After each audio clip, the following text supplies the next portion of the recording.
¿Qué diferencias hay entre el parto en casa y el hospital? ¿Cuándo importante es no interrumpir en el parto? Quédate conmigo en este episodio donde hablamos con Clara Rosas, comadrona, sobre la experiencia de parir en tu domicilio.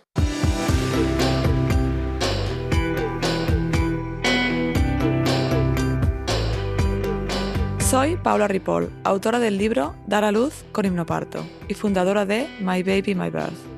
He ayudado a miles de mamás y sus acompañantes a tener una experiencia positiva y empoderada de parto, con nuestro curso de hipnoparto online y nuestra app gratuita ONA. Mi misión es que consigas tener tu mejor parto ganando conocimiento para entender tus opciones y con herramientas para vivir tu embarazo y parto desde la calma.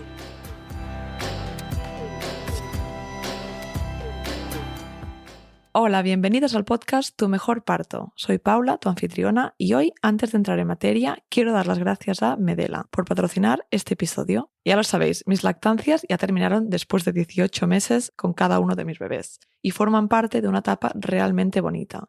Una de las cosas que me ayudaron a mantener la lactancia materna exclusiva fue la gestión de las tomas durante la separación. Por este motivo, hoy os quiero hablar de los extractores de Medela. Utilicé el extractor de leche manual para ocasiones puntuales y me ayudó muchísimo, sobre todo cuando por el motivo que fuera tenía que estar más de 2 horas fuera de casa. Mi marido les ofreció mi leche extraída y encontramos el equilibrio que necesitábamos. Medela es una de las marcas más recomendadas por comadronas y ofrece extractores manuales, eléctricos dobles y simples, y Symphonium, un extractor de uso hospitalario que se puede alquilar en su página web shop.medela.es. Además, Medela no solo te puede ayudar con sus extractores, te ofrece apoyo a la lactancia con otros productos imprescindibles, como los esenciales de apoyo a la lactancia, que incluye la crema para pezones Purelan, los parches de hidrogel, bolsas de leche, pezoneras y discos desechables. Por eso, si estás embarazada o acabas de tener a tu bebé, Medela te puede acompañar seguro.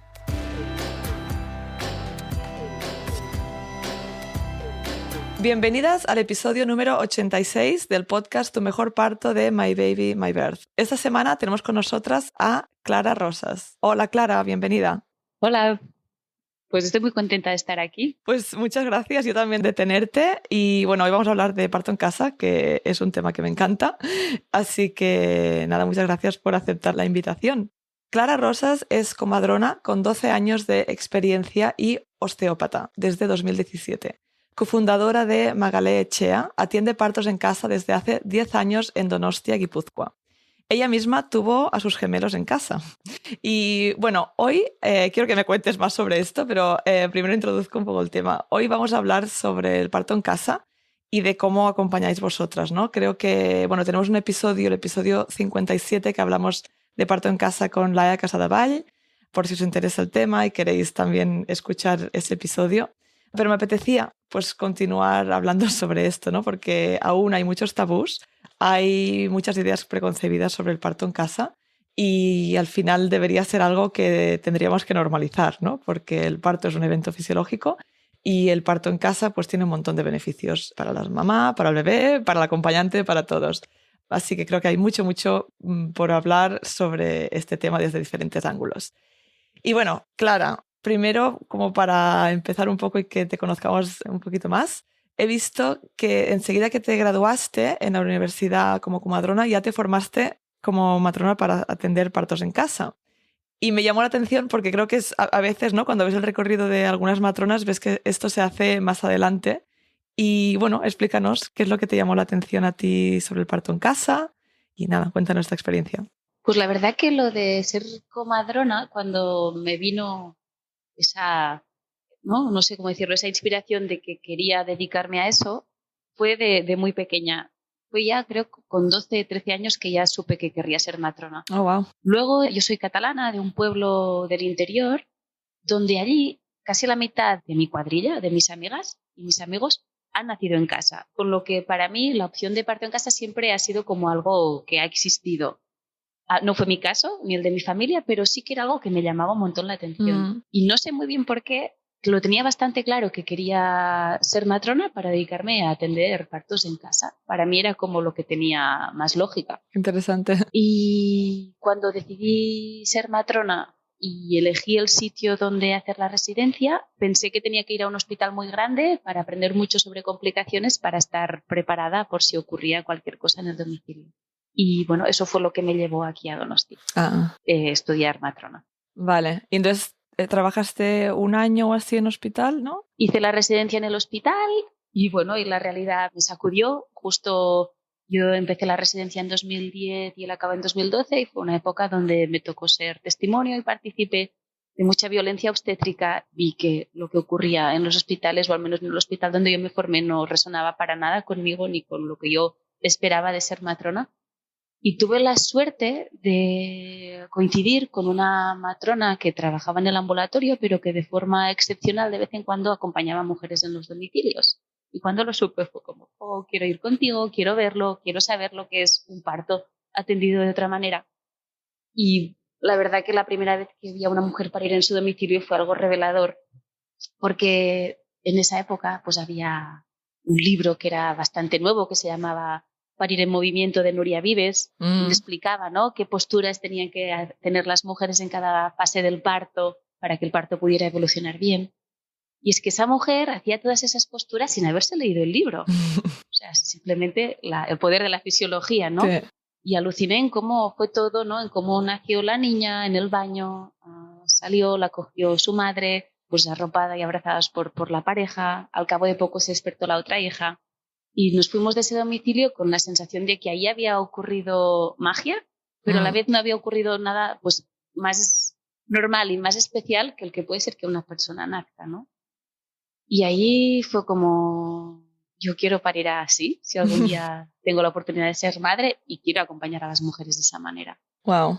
Y ahí fue como cuando lo tuve claro. Qué potente, ¿no? Porque, bueno, al final ya en muchos episodios lo he hablado, ¿no? Y justamente hoy ha salido un episodio con Casilda Rodríguez, la escritora del Pariremos con placer y otros libros, pero de la importancia de no interrumpir, de tener tu espacio, de tener intimidad, ¿no? Todas estas cosas que en el hospital es difícil de conseguir, ¿no? Aunque se hable de partos respetados, aunque se hable de intentar mantener la fisiología del parto, sí que se puede, ¿no? Y yo sé de muchas mujeres que tienen partos preciosos en el hospital, pero sí que es verdad que tienes que poner más de tu parte para conseguir ese ambiente y menos interrupciones, ¿no? En cambio, en casa es como más fácil porque hay menos personas, tienes la misma matrona todo el rato, ¿no? Hay como muchos factores que van de cara y es tu ambiente, es tu casa, no te vas a ningún sitio extraño.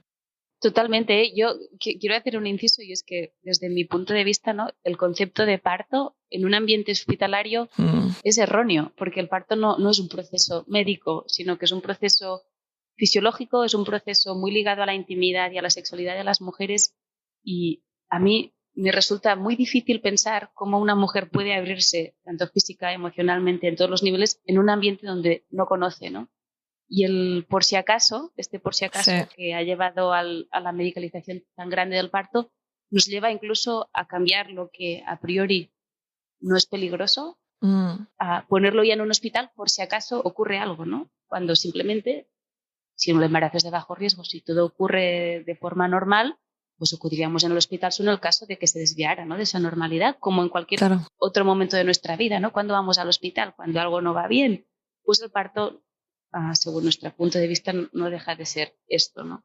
Claro, sí, pero no lo pensamos así, ¿no? No se piensa así, tú piensas, no, por si acaso, pero no pensamos que el por si acaso y el estar allí ya te va a llevar a más intervenciones. Y eso es lo que no tenemos en cuenta cuando tomamos la decisión de dónde dar a luz, ¿no? Porque habrá mujeres que dirán, uy, sí, me apetece el parto en casa, pero, ¿no? Y muchas veces, no sé, lo que te comentan a ti, Clara, las mujeres que tienen reticencia, pero yo lo que veo mucho es eso, ¿no? De en un segundo quizá, pero por si acaso en el hospital, ¿no? Esta vez, que no me acabo de atrever. Bueno, al final es el concepto que hemos dicho, ¿no? Para mí el concepto de parto en esta sociedad es erróneo, o sea, nos lo han cambiado.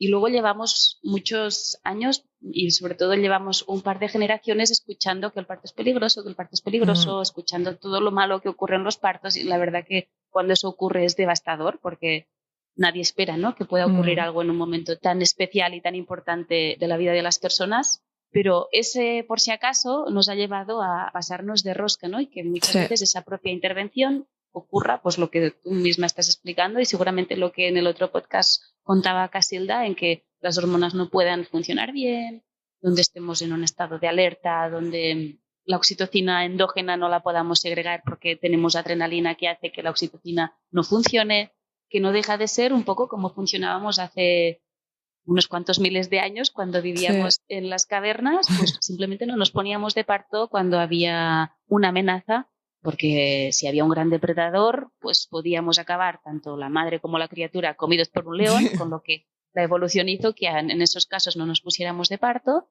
y solo nos pusiéramos de parto cuando estuviéramos en nuestra cueva, recogidas, seguras.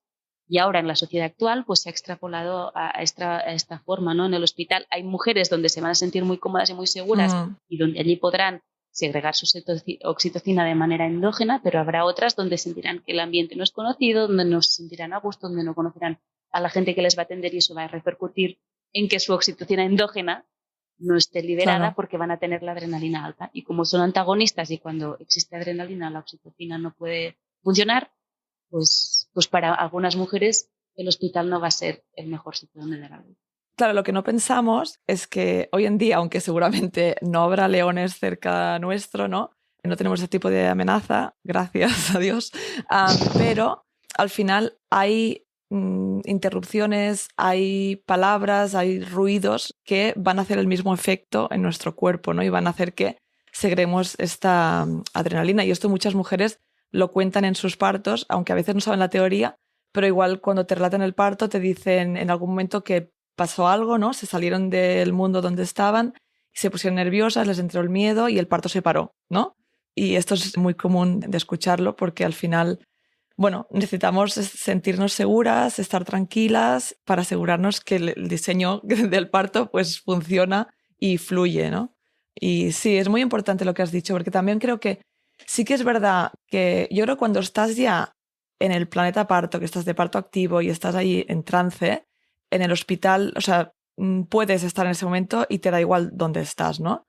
Pero el problema es poder entrar en ese trance y lo que decía, las interrupciones, ¿no? Que a veces pues hay más interrupciones en el hospital que en casa. Que las comadronas de parto en casa sabéis muy bien esto, el tema de hormonas, lo respetáis mucho, el tema de la intimidad y sí, intentáis no hacer esto. O sea, dime, claro, un ejemplo en ese sentido, ¿no? ¿Cómo en casa, qué diferencias hay en el hospital en cuanto a respetar la intimidad? Que un poco lo hemos dicho, pero en concreto, con ejemplos, ¿cómo lo ponéis en práctica? Las diferencias son abismales. Por poner ejemplos más prácticos, nosotras no solemos hacer tactos vaginales para ver cómo está evolucionando un parto. Para nosotras el parto no es solo que un cuello de útero se dilate, sino que toda la mujer se vaya abriendo a ese nuevo proceso y a esa nueva vida. Y es que además no es lineal, no es a dilatar X centímetros por hora. O sea, una mujer puede ser que tenga el cuello cerrado y que al cabo de 2 horas tenga su bebé en brazos. Con lo que, para empezar, yo creo que el no hacer este tipo de exploraciones vaginales ya ayuda a que la intimidad esté bastante más preservada. Claro. Y también el no tener que cumplir un objetivo, ¿no? O sea, mental, de dilatar hasta, además justamente es hasta 10, ¿no? Como siempre nos han ido evaluando en nuestra vida que tenemos que sacar un 10 y para nada nosotras nos interesa o incluso le damos importancia a eso, ¿no? Para nosotros es mucho más importante cómo se encuentra esa mujer, cómo ha llegado esa mujer a ese parto, cómo está viviendo el dolor, la criatura cómo está colocada y eso lo solemos ver pues con la palpación abdominal, si esa mujer ha tenido tensiones. O sea, para nosotras, para conseguir esa intimidad y que todo eso pueda fluir bien, es muy importante todo el trabajo previo que hacemos en estos acompañamientos. O sea, no es solo para ir en casa, sino también acompañar a esas mujeres a todo lo que ocurre antes. Y luego es que dentro del domicilio, además es algo que tenemos ya muy hablado con las familias, o sea, a veces prefieren que estemos en otra habitación y que les dejemos solos o solas y que solo nos acerquemos cuando ellos lo necesiten. Hay otras familias que van a necesitar más de nuestra presencia, van a necesitar más que les ayudemos a transitar el dolor con masajes, o sea, al final tenemos la capacidad de podernos adaptar absolutamente a lo que cada persona y cada familia va necesitando en cada momento. Claro, y sí, como vas a su casa, ¿no? También, yo creo que eso es un factor muy importante, que al tú ir a su casa, ellos también ya sienten ese poder, ¿no? De poder decirte, mira, ahora preferimos estar solos o ahora quiero que estés aquí y que me digas si lo estoy haciendo bien o que me des un masaje o que me des la mano, ¿no? O que me expliques si está progresando todo bien. Totalmente, en el domicilio nosotras somos las invitadas y somos nosotras las que nos adaptamos a su situación de vida, ¿no? Y eso hace que sea todo diferente. La mujer está en su entorno conocido, en su entorno seguro, con unas matronas que ya conoce, donde no se espera que para en X tiempo. O sea, nosotras no tenemos unos protocolos en los que eso, cada 4 horas tiene que haber dilatado 2 centímetros. No, o sea, los límites los vamos a ir poniendo según cómo se encuentre la madre que está dando a luz y según lo que vayamos viendo, pero siempre va a ser un consenso, ¿no? Claro. También con el tema de los pujos tampoco tenemos un límite claro de cuánto rato una mujer puede estar empujando. Pues eso va a depender de cómo esté la mujer, de cómo la criatura va llevando ese expulsivo. Y a veces hemos estado 5 horas de expulsivo y no ha pasado nada. Más que haya nacido un bebé, quiero decir, ¿no? Que relacionado con la intimidad, yo creo que el propio domicilio ya nos da todo ese plus, más sumado el que ya nos conocen de antemano y que nuestra relación ya está establecida y creada desde hace tiempo y hemos podido hablar de muchas otras cosas aparte de lo que es meramente físico, y luego el que no haya tiempos. Claro. 2 cosas súper importantes que has dicho. Yo recuerdo, yo he tenido 2 partos en casa y recuerdo cuando venían las comadronas en las visitas, hablábamos de la decoración de mi casa, a lo que me dedicaba, que al principio pensé, y todo esto, y después entendí, ¿no? Claro, es que quieren que yo confíe en ellas, ¿no? Quieren que tengamos esta relación de amigas, entre comillas, porque entonces yo me voy a sentir cómoda y voy a estar relajada y el parto va a fluir mejor, ¿no? Entonces te das cuenta de que cada visita duraba 1 hora, que si vas a una visita en el hospital normalmente son mucho más cortas y sí que pues no te auscultan al bebé y bueno, chequean que todo está bien, pero vamos, que una gran parte de lo que hablábamos, pues igual hay cosas de algún día hablas del plan de parto, de más detalle de lo que esperas, si estás preparándote de alguna forma, pero mucha de la conversación era sobre otras cosas, ¿no? Lo que has dicho tú de crear esta confianza y que la mujer se sienta cómoda. Así es, así es. Y después hablabas de los tiempos, que también algo que es súper importante en el parto, ¿no? Yo creo que, vamos, un problema que tenemos hoy en día son los protocolos, ¿no? Que evidentemente tienen que existir y tienen su razón de ser, pero son protocolos generales que no tendrían que ceñirse, ¿no? A cada mujer, a cada parto, porque cada mujer es diferente, cada parto es distinto. Y entonces en casa creo que tenéis la suerte, ¿no? y el beneficio de poder guiaros más por vuestra experiencia y que sois expertas en ver si algo va mal, ¿no? O sea, por ejemplo, si ves un expulsivo de 4 horas pero no está yendo bien, no dejarás a esa mujer 4 horas, ¿no? Seguramente o intervendréis o haréis transferencia al hospital, ¿no? Esta es un poco la duda que a veces queda. O sea, ¿cómo veis si algo no está bien? ¿En qué os guiáis? Y sí, explícanos un poco más sobre los tiempos. Mira, justo ahora en octubre, Magal, el proyecto que tenemos ha cumplido 10 años y hemos sacado las estadísticas de estos 10 años.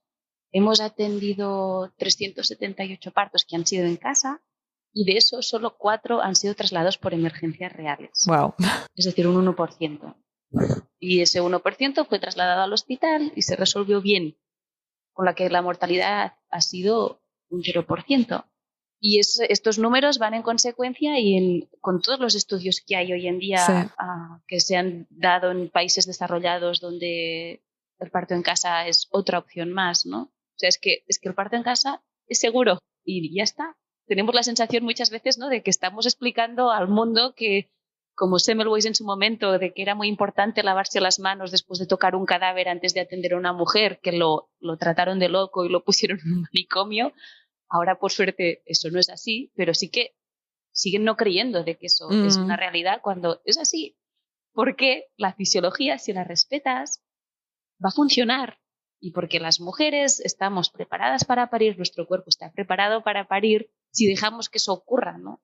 Claro. Porque si no, como especie humana, haría mucho tiempo que no existiríamos. Sí, exacto. Es verdad que con la mejora de salud pública la tasa de morbimortalidad materna y neonatal ha disminuido mucho, pero es que no se sabe si eso ha sido por la atención hospitalaria o ha sido por todas las mejoras de salud pública que ha habido, y todo lo que ha ido acompañando, ¿no? Pues el descubrimiento de antibióticos, el conocimientos de asepsia y antiasepsia. Nunca jamás se ha estudiado de una forma con calidad alta el que el parto en el hospital sea seguro. Sí, sí, y de hecho, cuando miras los estudios, o sea, estudios como vosotras que presentáis la información, me parecen unas tasas increíbles, ¿no? Y como dices tú, en línea con los estudios de parto en casa, pero es muy importante hablar de ello, que la gente tenga información, porque al final yo creo que puedes, o sea, tener creencias, puedes tener ideas preconcebidas, te pueden decir misa, pero cuando tenemos evidencia científica, cuando tenemos datos reales de vosotros que acompañáis en vuestra zona, en España, también creo que es importante porque hay muchos estudios internacionales que a veces hay gente que dirá, bueno, pero es que en estos países el parto en casa está incluido en la sanidad pública, ¿no? Bueno, pues ahora ya vemos información como la vuestra. ¿O hay algún otro estudio, ¿no?, de parto en casa en España? De Lucía Alcázar Sí. y sus compañeras en Cataluña, del ALPAC, también en 2018 se publicó un estudio con unos datos maravillosos sobre la atención al parto en casa. Y, por ejemplo, en nuestros datos la tasa de traslados es de un 19%, pero normalmente esos traslados son por causas no urgentes, porque lo que tú decías, nosotras estamos allí para controlar de que todo va bien y si vemos que algo se está desviando de la normalidad, lo trasladamos. Y hay tiempo para trasladar, porque las mujeres y los bebés no se mueren de repente, ni mucho menos. O sea, estamos preparados para vivir y para poder vivir eso de la mejor manera y transitar este proceso de la mejor manera. Claro. Y de hecho la mayoría de traslados son por no progresión, por lo que decíamos, ¿no? Llevamos muchas horas en casa, el parto no está avanzando y la mujer está muy cansada y desea la epidural. Pues bienvenida epidural, para eso está. Pero no para un 95% de la población. No, para los partos que son muy largos o que la mujer realmente lo desea, pero no debería ser para la mayoría porque es medicalizar un evento e interferir ya con la fisiología del parto desde el momento en que la pones, ¿no? Sí que es verdad que, por ejemplo, cuando vas al hospital, en la mayoría de paritorios hay una cama en el medio. Es que sin querer en el hospital todo te va empujando a eso. Porque si tú entendieras la fisiología bien, ¿no? Si en los hospitales se entendería bien la fisiología del parto y se supiera cómo una mujer va a estar en un parto, jamás pondrían una cama en medio de una habitación, porque una mujer de parto sin epidural nunca va a estar tumbada en una cama. Y luego en el hospital, sin querer, pues ya son esas intervenciones, ¿no? De un monitor, ¿no?, a unas correas. Cuando es un embarazo de bajo riesgo y no está indicado, porque esas correas ya van a hacer que no te puedas mover igual de bien. Y si no te mueves igual de bien, el dolor no lo vas a llevar tan bien. Que te pongan una vía. Ya sin querer ya estamos dando todo de señales a nuestro cuerpo de forma inconsciente de que algo va a ir mal, ¿no? De por si acaso ponemos la vía.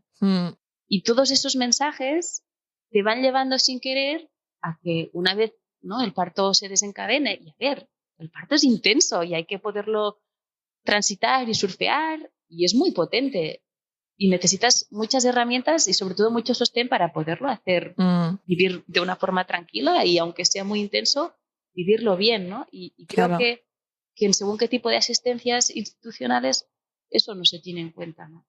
O también eso, el tener esa opción tan cerca, qué difícil, ¿no?, parir teniendo una epidural tan cerca y no pedirla. Claro. Por eso, por concepto, creo que el parto encaja más en un sitio no hospitalario donde simplemente se recorren a este tipo de intervenciones, como puede ser una epidural, cuando realmente el parto es muy doloroso y insoportable por la mujer, que a veces es así, ¿eh? Pues para eso está la epidural, ¿no? Es un tema complicado, el tema del dolor en el parto. Bueno, complicado porque así nos lo han vendido, ¿eh? Pero que se puede transitar y que no tienes que ser una superwoman ni tienes que tener nada especial para poder parir, eso también es verdad. O sea, cualquier mujer puede parir así. Pero es lo que dices tú, ¿no? Tenerla allí, ¿no? Porque yo siempre digo, ¿no?, cuando hago los cursos de hipnoparto, siempre digo, si piensas que no la vas a querer, escribe. No me preguntéis si quiero la epidural. Porque yo en mis 2 partos en ningún momento me pasó por la cabeza quiero una epidural. En ningún momento, no me lo planteé. Simplemente no me lo planteé. Y siempre digo, evidentemente es intenso, hay momentos que dices, buf, ¿no? Pero no me entró el concepto en la cabeza porque estaba en casa, porque no estaban mis planes y punto. Pero si estuviera en el hospital y te lo preguntan, pues en ese momento a lo mejor dices, ostras, pues oye, igual sí que me va bien esto que me estás contando, ¿no?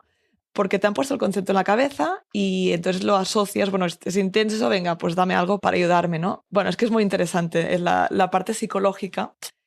En cambio, si tienes un apoyo, ¿no?, de alguien que te diga en ese momento que no, que lo estás haciendo genial, ten la mano, tienes recursos, porque ese es el problema también, yo creo, ¿no?, que es o epidural o nada. Claro, entonces tienes poco con lo que maniobrar. En cambio, si tú vas preparada, y hoy estamos hablando de parto en casa y muchas mujeres nos estarán escuchando y parirán en el hospital, y sabéis que siempre digo que podéis tener una experiencia muy positiva en cualquier lugar, ¿no?, realmente, y espero que saquéis cositas de este capítulo, aunque no os animéis al parto en casa, que os ayudarán igualmente, ¿no? Pero es eso, llevarte muchos recursos que en casa son más fáciles, pero en el hospital también te los puedes llevar y tenerlos, porque si es epidural o nada, pues será difícil transitarlo, ¿no? Sí, sí, totalmente. Yo, de hecho, parí en casa por uno de los motivos era para tener la epidural lejos, para que realmente solo la utilizara si realmente la necesitara, no en un momento de flaqueza en el parto donde hay momentos oscuros, ¿no? Y momentos donde puede ser que la sensación sea abrumadora. De hecho, es un motivo por los cuales mujeres a las que atendemos deciden dar a luz en casa, entre otras cosas, ¿no? Para evitar esa intervención que está tan a mano, ¿no?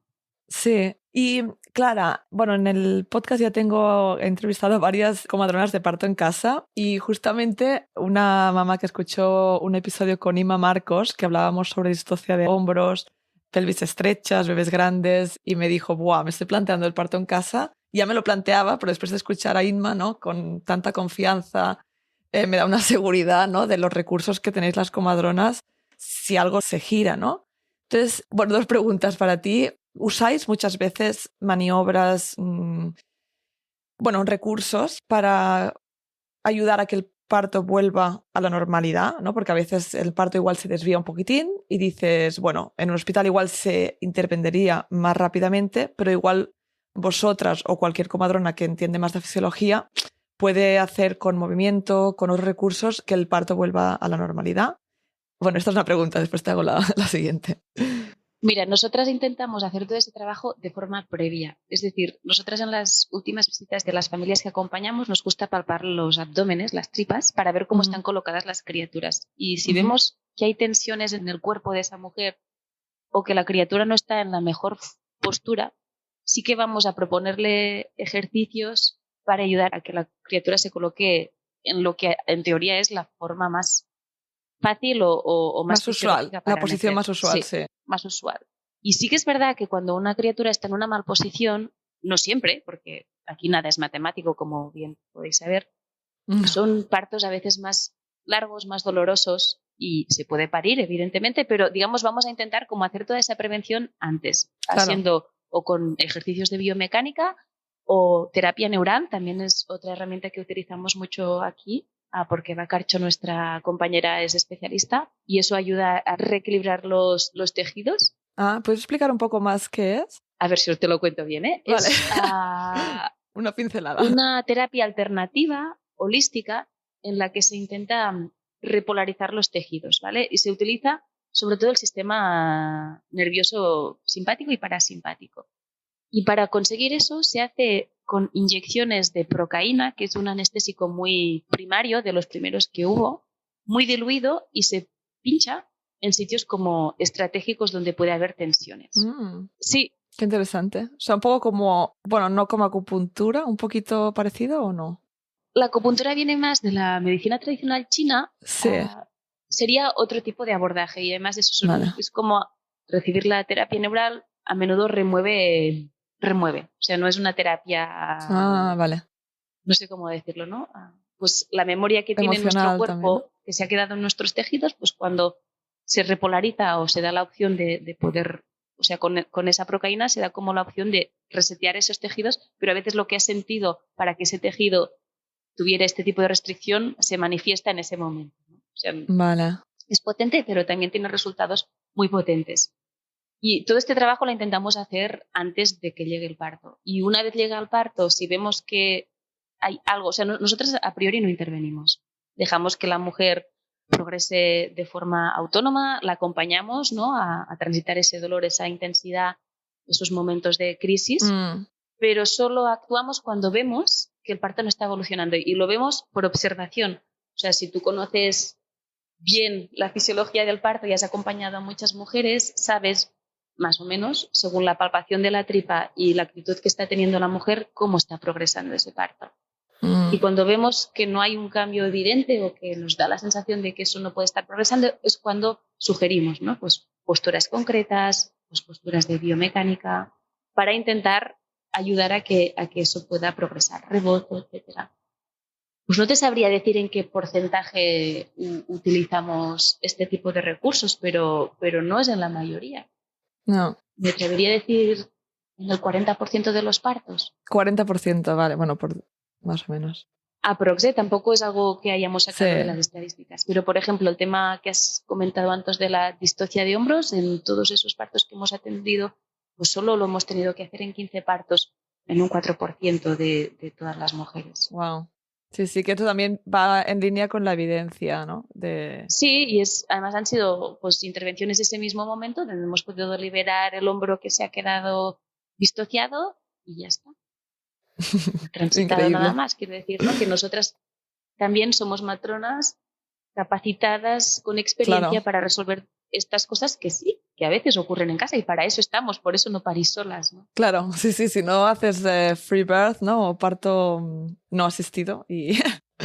que también sería otra opción y que por suerte las mujeres podemos parir donde queramos y nadie nos lo puede prohibir. Sí. Pero bueno, sabiendo, ¿no? En cada caso que es mejor para ti en ese momento, pero sobre todo sin juzgar, porque ¿qué sabemos nosotros, ¿no? de la historia que lleva esa familia o esa mujer para que haya tomado esas decisiones? Sí. Y con el parto en casa eso suele ser lo peor, ¿no? El juicio constante, el tener que estar constantemente dando explicaciones y razonando con estudios de esta opción. No deja de ser una opción súper personal y súper íntima. A mí lo que me sorprende en realidad es que si nos vamos 1 o 2 generaciones atrás, la idea del parto que tendrían esas mujeres sería muy distinta. Nuestras bisabuelas hubieran parido en casa y tendrían una idea del parto como algo más normal que estamos capacitadas para hacer. Es solamente 1 o 2 generaciones que han parido en el hospital y así hemos normalizado que este es el lugar más seguro. Pero aunque en la historia de la humanidad esto no sea nada en el tiempo, o sea, que son 50 o 100 años en comparación con miles de cientos de años, pero para nosotras sí lo es. Es lo que hemos vivido y como lo del parto en casa no lo hemos visto en primera persona, nos queda muy lejos.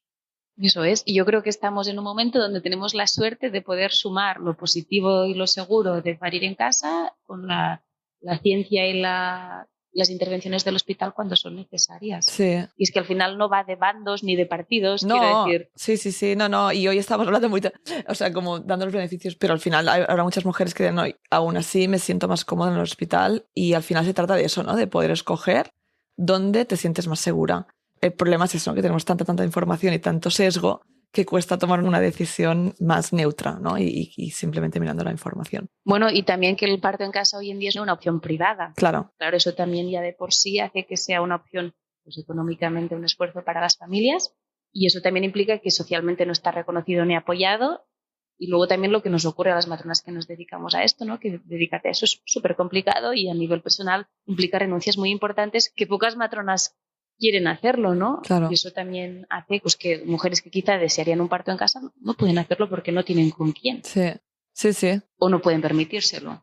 Totalmente, que es sí, una lástima y esperemos que no cuando vemos estadísticas como las vuestras, de otros equipos, evidencia, que en algún momento se incluya, ¿no? En la sanidad pública. No lo sé, creo que está un poco lejos, pero ojalá. Sí. Nosotras vamos a intentarlo y ahí seguiremos y Magali, aparte de nació para dar ese tipo de atención, también nació con el objetivo de que esta opción esté dentro de la seguridad social, porque además económicamente es más barata que un hospital. Claro. Lo que pasa es que no estamos acostumbrados a poner en valor lo que nos ofrece este tipo de la sociedad que tenemos hoy en día y nos creemos que el parto en el hospital es gratuito. No lo es, o sea, realmente tiene un coste, pasa que no lo pagamos directamente. Claro. Si eso se hiciera también con el parto en casa realmente es más barato que el parto hospitalario y eso también lo han demostrado estudios y por eso en países como el Reino Unido, en Holanda, en Nueva Zelanda, son sitios donde se impulsa, ¿no? Este tipo de asistencia porque implica menos intervenciones, porque los resultados son muy buenos y la satisfacción materna suele ser muy alta y encima es más barato. Claro, sí, es que no tiene no-brainer, ¿no? Es como, lo mires por donde lo mires, tiene sentido, ¿no? Que se ofrezca como opción. Sí, y aparte es eso que seguramente al haber menos intervenciones, bueno, los como he mencionado, ¿no? Pero hay también menos bebés en UCIs, ¿no? O sea que hay un montón de costes extras cuando hay muchas intervenciones que implican más intervenciones y más problemas al final, cuando no son necesarias, que nos podríamos ahorrar, ¿no? También en salud. Clara, una cosita que creo que es importante también entender es que a veces, o sea, entender el miedo de los profesionales, ¿no? Porque cuando ahora hablabas, ¿no? También de resolver una distocia o de resolver cuando hay algún problema que tenéis herramientas, sabéis cómo hacerlo, que a veces evidentemente pues se tiene que trasladar al hospital, pero es raro en un parto fisiológico donde has ido viendo el progreso y todo está avanzando bien. Pero ¿cómo, desde tu experiencia, lo que has vivido, lo que has visto, cómo influye el miedo que pueda tener un profesional, ¿no? Por la idea ya que tiene del parto, que es peligrosa, que no funciona el cuerpo de las mujeres, que tenemos que intervenir para salvar esa vida, ¿no? Esa mentalidad, ¿cómo influye en el propio desarrollo del parto de la mujer y en posibles intervenciones? Claro, esto es algo que quizá en números tampoco se ha puesto nunca, pero como bien sabemos y hemos podido comprobar todas, ¿no? Las emociones se contagian, ¿no? Y cuando estás con una persona que está bien y está feliz y está contenta, eso se contagia. Y cuando estás con una persona que está triste, que está pasando por un buen momento, pues tú también conectas con esa sensación. Pues al final con el miedo ocurre lo mismo. Y a ver, Sí, sí. es inevitable como profesionales tener miedo y creo que eso también nos hace personas Sí, humanas y quiero decir, es algo inherente, ¿no? Al ser humano, en según qué momentos tener miedos. Pero una cosa es qué hacemos con ese miedo, ¿no? Con ese miedo pues lo trabajamos, ¿no? Investigamos o buscamos formas para relajar ese miedo o con ese miedo nos volvemos, ¿no? Más intervencionistas y actuamos más a la defensiva. sí, sí, Luego, ¿miedo a qué? A que no ocurra, a que ocurra algo o a una denuncia. claro. Pero está claro, yo mira, una de las cosas que me asustó mucho cuando empecé mi residencia aquí en el hospital donde yo me formé, una de las matronas me dijo, tú Clara, tienes que trabajar como si tuvieras un juez en tu espalda. Oh. Como yo así no voy, no puedo ni quiero trabajar, ¿no? Pero ese era No, el mensaje y wow, realmente en ese momento era lo que se respiraba en el hospital, ¿no? De medicina defensiva, claro, o sea, en este caso siempre o en el momento o en el sistema médico que tenemos hoy en día prevale más el hacer por si acaso que el no hacer, ¿no? Y por eso estamos en esa rueda de por si acaso ponemos vía, por claro. si acaso ponemos monitor, por si acaso ingresamos a la mujer, por si acaso inducimos y luego por si acaso de un proceso que va a ir bien con un poco de paciencia y confianza, pues acabamos con procesos muy intervenidos y asumiendo muchos más riesgos de los que son necesarios. Sí, sí, sí, totalmente. Sí, lo que decíamos al principio, ¿no? Que haces algo por sí, pero no estás pensando en las consecuencias que tiene eso, ¿no? O ya piensas, bueno, como no estamos en el caso peor, ya está bien, ¿no? Como la mamá está viva y el bebé también, pero, jolín, qué importante cuidar la experiencia y todo el proceso, ¿no? Que tiene un impacto. Vale, Clara, bueno, muchas veces hay muchas mamás que me preguntan, es la tercera fase del parto, cuando vamos a alumbrar la placenta. En muchos hospitales el protocolo es que sea dirigida, ¿no? Ese alumbramiento. ¿Cómo lo hacéis vosotras en casa y qué pasa con el riesgo de hemorragia? Nosotros hacemos alumbramiento fisiológico. ¿Qué quiere decir eso? Intentar que en ese momento tan delicado y tan especial y tan importante, el pico de oxitocina que va a tener esa mujer, que va a ser el más alto de su vida, no se vea interrumpido por nada. ¿Y eso qué quiere decir, no? Pues en silencio, respetando su momento, sin hablar, intentando que la mujer pues esté cómoda, esté calentita y pueda enamorarse de su criatura. Y si respetamos esto, la oxitocina va a subir y el útero se va a contraer. Mm, qué fácil, ¿no?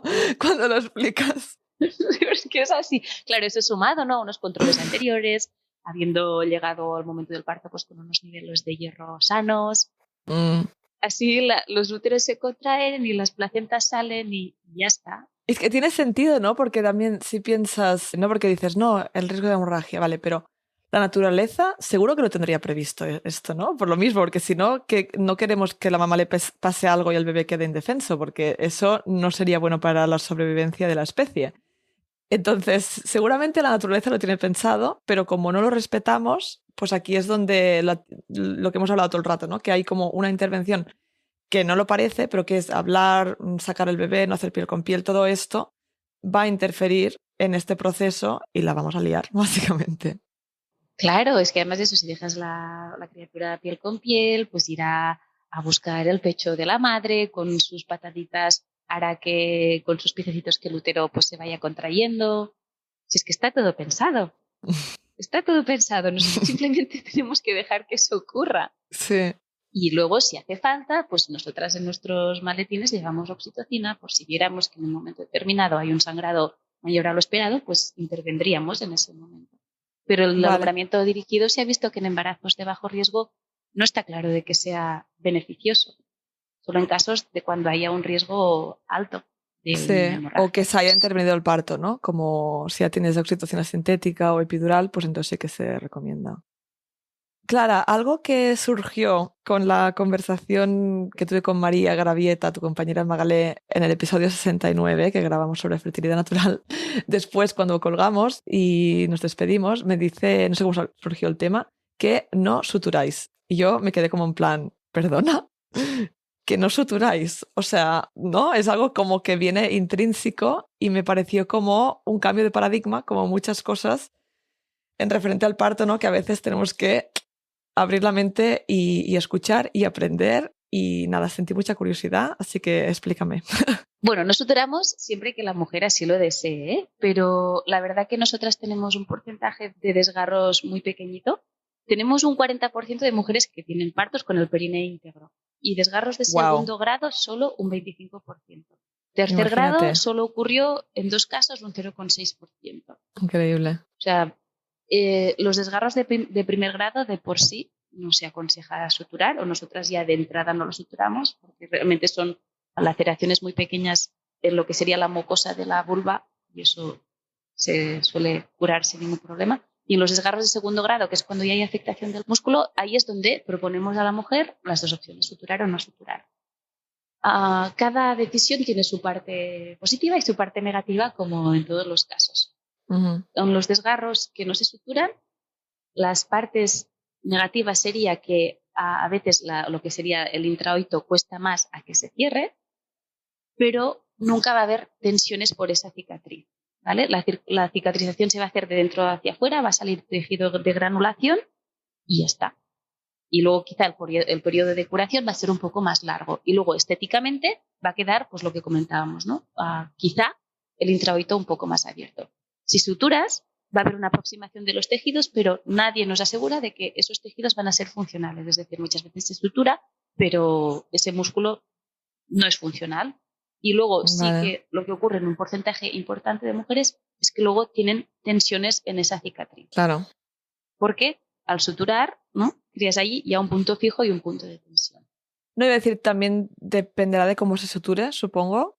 Si se sutura muy bien, sí. Quizá habrá menos tensión, menos molestias, ¿o no? Es que no está claro tampoco qué es lo que es suturar bien o qué es lo que no es suturar bien. Vale. Sí que hay suturas continuas que se ha visto que ayuda a que no haya tantas tensiones, pero nosotras un poco, con lo que hemos visto, ¿no? Durante todos estos años atendiendo partos en casa, que ante la duda de si una intervención es beneficiosa o no, preferimos no intervenir. ¿No? Siempre es algo que vamos a consensuar con la familia, con la mujer, le vamos a explicar los pros y los contras de cada opción y va a ser ella la que va a decidir, ¿no? Pero pues un poco lo mismo, ¿no? Si sabemos que el cuerpo funciona bien, que el cuerpo sabe hacer todo su proceso, sabe por qué realmente hace falta suturar, ¿no? Si hacemos un buen cuidado de esa cicatriz, recomendamos unos buenos cuidados a la mujer, o sea, y explicamos cómo se tiene que cuidar ese periné, que eso cuando nos suturamos también implica que la mujer tiene que estar más en reposo, tiene que estar con las piernas aproximadas, que eso también ayuda a que la mujer en el posparto se lo tome con mucha más calma. Porque si no, ¿qué pasa, no? Pues que el tercer día ya estamos, sobre todo si el parto ha sido bueno, con todo el subidón y es necesario parar, descansar, comer bien, hidratarnos bien. Claro. Y cuando hay un desgarro no suturado, eso aún nos lo obliga más. Y normalmente si hacemos como ese parón los primeros 15 días después de parir, luego ya vamos a estar bien. Yo, por ejemplo, tuve en mi parto un desgarro de segundo grado que no suturamos y estoy encantada. No he tenido ningún problema con mi periné y ya está. Increíble. Y una pregunta algo que creo que surgirá a las mujeres que nos están escuchando, o los hombres, ¿tiene algún efecto o alguna diferencia en las relaciones sexuales? Suturar, no suturar. Claro, ahí está el tema, que cuando hay una sutura con tensiones, a veces hace que las relaciones sexuales con penetración duela. Claro. Y eso sí que es una realidad que ocurre a muchas mujeres. En este caso, como no hay ese punto de tensión, Claro. eso ocurre en un nivel mucho menor. Ahora estamos recogiendo datos para poder hacer evidencia de lo que hemos ido recogiendo durante este tiempo, a ver si pronto os lo podemos compartir y decirte como con números, que al final nos gusta siempre, ¿no? Poder poner números a este tipo de evidencias. Claro, es mucho más potente, ¿no? Y estamos también hablando con una fisioterapeuta para poderlo hacer juntas y claro, ella nos dice que claro, no, la fisioterapeuta dice, a mí solo me han explicado un perine en un posparto suturado, ¿no? O sea, nunca se ha valorado el no suturar. ¿Qué puede pasar? Claro. Y realmente eso fue algo de, bueno, mi compañera Yosune, que es la matrona con la que empezamos el proyecto, en Reino Unido así lo hacían. Estuvimos mirando evidencia, la evidencia no era clara y luego apostamos por proponer esta opción. Si la mujer quiere que la suturemos, pues evidentemente vamos a suturar, sabemos suturar, pero la experiencia que estamos recogiendo, de momento, que sería casos, ¿no? Es positiva, es muy buena. Claro. Sí, sí, increíble, ¿no? Y al final es eso, a veces probar, pero con el principio que has dicho tú, ¿no? ¿Qué es lo más natural? ¿Qué es lo que haríamos en la naturaleza, ¿no? Y evidentemente las veces donde hay un desgarro muy grande, pues para eso se sabe de suturar y para eso hay avances, pero cuando es algo así como más superficial, ¿no? Pues bueno, pues me parece interesante que lo estés haciendo así, porque no lo había oído así como tan... Sí, porque eso además va a cambiar como la mirada incluso de cómo se trata ese perine en el posparto, porque al final el tratamiento que puede o la afectación que puede tener un perine no va a depender solo de si tiene desgarro o no, también de muchos otros factores. Bueno, Clara, y ahora para ir finalizando me gustaría que nos contaras tu parto gemelar en casa. Lo he mencionado al principio y no podemos terminar el episodio sin que nos lo expliques. Seguro que algunas oyentes piensan, pero bueno, un parto gemelar tiene que ser en el hospital, ¿no? Porque es peligroso, tienes que estar allí. Pero como cualquier otro embarazo en el que se le pone ya una etiqueta de alto riesgo, se debería personalizar el caso, ¿no? Así que cuéntanos. Pues bueno, eso empezó en el momento que supe que estaba embarazada y supe que eran 2, pues ya pensé, no, mira, que la friki de parto en casa, pues le toca el embarazo gemelar, ¿no? Fueron mellizos espontáneos. A ver, la alegría fue inmensa cuando supimos que venían 2, pero claro, sí que me puse en alerta, ¿no? Y en buscar un sitio donde me pudieran atender con garantías, pero a la vez como si estuviera en casa, ¿no? Porque entendiendo que la fisiología es muy importante el poderla respetar. Hice una búsqueda muy grande, estuve buscando sitios en Cataluña porque yo de origen soy catalana, pero en ningún sitio me aseguraron de que pudiera parir como en casa en un hospital siendo gemelos, ¿no? Siempre era, pues depende de la guardia. Ese depende de la guardia, ¿no? Al final, después de pensarlo mucho y buscar muchas opciones, pues decidimos que haríamos la dilatación en mi casa y que luego subiríamos al hospital. Mi casa está muy cerca de un hospital terciario y pensábamos, pues bueno, que sería como la mejor opción. ¿Qué pasó? Pues el día que me puse de parto, eran bebés a término, los 2 de cabeza. Nosotras sabemos, porque tenemos amigas que trabajan en el hospital, quién estaba de guardia, ¿no? Y sabíamos que justamente los ginecólogos y las ginecólogas de ese día, pues no iba a ser fácil, ¿no? Que me atendieran de la forma que yo deseaba. Vale. Y fue una decisión de último momento. Claro, yo había estado todo el embarazo haciendo el proceso de duelo de, pues bueno, que iba a ser diferente y que no pasaba nada. Luego en el momento del parto, mis matronas lo vieron claro, mi pareja también lo vio claro y fue como, pues si ellos confían en mí, ¿cómo yo no voy a confiar en mí misma y en mis hijos? Claro. Y nada, y a partir de ese momento fue un soltarme a la vida, no tuve nada de miedo, es de los partos en los que menos miedo he pasado, porque desde dentro sabía que todo... Lo notabas. No sé. Sí. Esa mamífera con la que conecté, ahí surgió. El parto de la niña fue muy rápido, a las 3 horas había nacido y luego la parte más laboriosa fue con el niño. Justo estaba en posterior y deflexionado, una mal posición. Y ahí pude ver cómo cambia el dolor cuando un parto hay una buena posición y el parto evoluciona de una forma fisiológica o cuando no.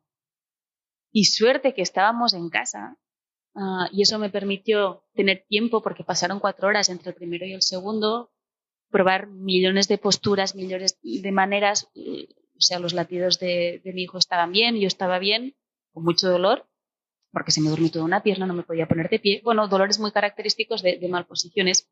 Y también ahí tengo que decir que si hubiera tenido la epidural cerca me la hubiera puesto. Y eso hubiera impedido que me pudiera mover, que pudiera empujar Claro. como lo hice, y eso finalmente hizo que mi criatura naciera, ¿no?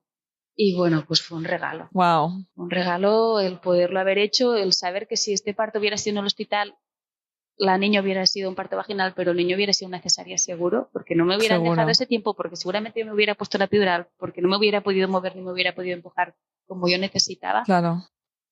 Y ahí fue como una forma de ver de que qué importante es, ¿no?, confiar en nuestros cuerpos y darnos el tiempo y el margen para hacerlo. O sea, desde luego un parto gemelar en casa no es la mejor opción y podían haber ocurrido complicaciones, pero es que justamente en mi caso en el hospital es cuando hubiera habido complicaciones, ¿no? Claro. Es cuando hubiera acabado con una cesárea y no sé esa cesárea cómo hubiera ido o cómo me hubiera repercutido luego en mi futuro, ¿no?, en mi cuerpo. Claro, y más, acabas de tener ¿no?, mellizos, tienes 2 criaturas a quien cuidar, estás con una cesárea, sí, más complicado. Pero sí que fue algo que fue un poco, pues bastante sonado, porque nunca han esperado, después de que nazca un primer bebé, cuánto tiempo hay que pasar para el segundo. Luego, bueno, pues tengo otro conocido que es ginecólogo. Después de saber mi atención, el siguiente parto que atendieron en un hospital que no era donde yo vivo, hicieron una búsqueda bibliográfica a ver realmente qué evidencia hay que dice que el primero tiene que salir inmediatamente, o sea, el segundo tiene que salir inmediatamente que el primero, y no hay nada. Y luego en ese caso esperaron 1 hora y media y ya está, y salió el segundo. Wow.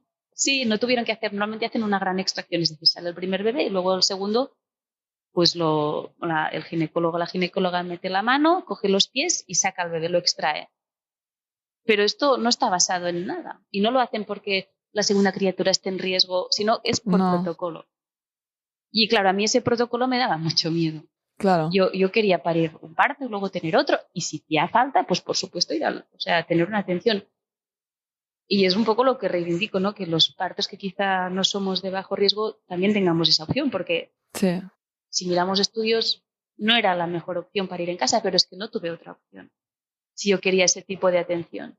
Sí, pero una cosa que has dicho que creo que es muy guay es que lo decidiste en ese momento, ¿no? Yo creo que hay mujeres que a veces lo podemos pensar todo bien y es normal, ¿no?, que durante el embarazo pensemos todo, activemos nuestro neocórtex, analicemos todo, pero cómo te vas a sentir ese día no lo sabes, ¿no? No lo sabes. Y hay mujeres, yo he hablado y me dijeron, buah, en ese momento me hubiera quedado en casa, ¿no? Pero al final no lo hacen porque no tienen a nadie que les acompañe, no lo habían planeado y van al hospital como porque tienen muy arraigado que esa era la opción que habíamos escogido, pero en ese momento si se escuchan dirían, me quedaría en casa, ¿no?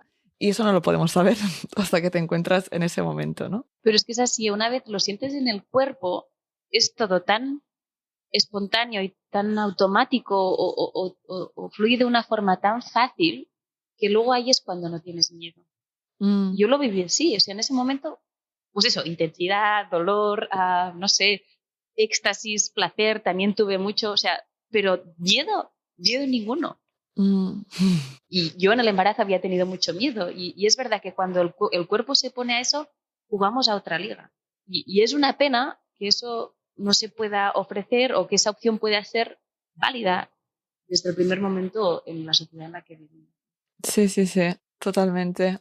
Buah, qué potente y sí, qué importante todo lo que dices y el hecho de que, bueno, que a veces hay embarazos que pues no tienen la etiqueta de perfectamente bajo riesgo, pero no quiere decir que vaya a pasar algo, ¿no? Y eso es lo que no pensamos, que sea de alto riesgo a lo mejor es que tienes un 1% más de riesgo, ¿no? En algunos casos. Así es que así es, ¿eh? Además miras estudios, ¿no? Por ejemplo, si decides esperar más allá de la 42 es que aumenta mucho la mortalidad intraútero, pero es que estamos hablando, se duplica, pero estamos hablando de un 0,5 a un 1%, o sea, quiero decir que cuando hablamos de riesgos estaría bien poder poner números detrás de estos riesgos, porque por suerte, sí, en la mayoría de casos estamos hablando de números súper pequeños. Sí. Sí, más información y más confiar en nuestro cuerpo, ¿no? Bueno, Clara, ha sido un súper placer tenerte. Creo que bueno, vas a empoderar a muchas mujeres. Seguramente algunas mujeres van a tener un parto en casa después de escucharte. Y bueno, para terminar, siempre me gusta preguntar, ¿no? Es decir, bueno, ¿qué les darías a las mujeres que nos escuchan? Que ya has dicho mucho, pero así como como conclusión. Pues que ellas ya lo tienen todo para poder hacerlo. Yo, por ejemplo, pensaba, ¿no? Durante toda mi profesión de matrona, yo he sido madre después de muchos años de ser matrona, ¿no? Pensaba, yo podré, ¿no? Y podré aguantar el dolor, podré parir. Y sí, y yo no tengo nada especial, de verdad. O sea, y como he podido hacerlo yo, lo han podido hacer tantísimas mujeres, ¿no? Y que ellas pueden. Que es importante los factores que dependen de nosotras, poderlos controlar, que eso es pues, saber quién te va a cuidar, pero luego como confiar en tu cuerpo y en tus criaturas o en tu criatura. Sí, sí, porque también es un trabajo en equipo, ¿no? Total, y yo, por ejemplo, en mi parto fue así, porque en ese momento en mi entorno todo el mundo confiaba en mí. Y eso es lo que me dio el punch, ¿no? Claro, lo que decías, que las emociones se transmiten, ¿no? Se enganchan. Si alguien confía en ti plenamente, tú dices, bah, pues yo también, ¿no? ¿Por qué no? Y al revés. Bueno, pues nada, Clara, muchísimas gracias, de verdad, que ha sido un súper placer. Espero que hayamos resuelto algunas dudas también sobre parto en casa a nuestros oyentas.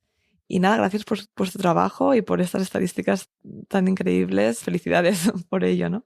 Pues muchas gracias, Paola, por tu trabajo de difusión. Creo que es muy importante también el poder hacer llegar a las mujeres esa información y creo que con tu podcast estás haciendo un trabajo muy necesario para esta sociedad también.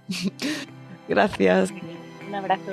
Y también muchísimas gracias a todas las oyentes que nos habéis acompañado hoy y nos vemos la semana que viene.